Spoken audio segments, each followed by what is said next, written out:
Admission ചെയ്യാൻ പോയപ്പോ സ്കൂളിൽ കുട്ടികളെ ചേർക്കല് ചേരുമ്പോ ബാഗും ബുക്കും പെൻസിലും ഒക്കെ കൊടുക്കുന്നുണ്ട്. അത് മാത്രല്ലേ വല്യമ്മേ, ഇനിയും കൊറേ സമ്മാനങ്ങളുണ്ട്. ഞങ്ങളോട് പോലെ വല്യമ്മ കുറച്ച് സ്വൈര്യം കിട്ടും.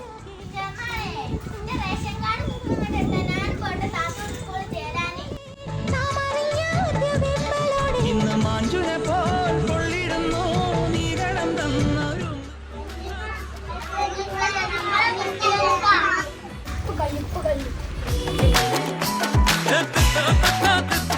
അപ്പൊ ഇനി വൈകണ്ട, നമുക്ക് അങ്ങോട്ട് പോവാം.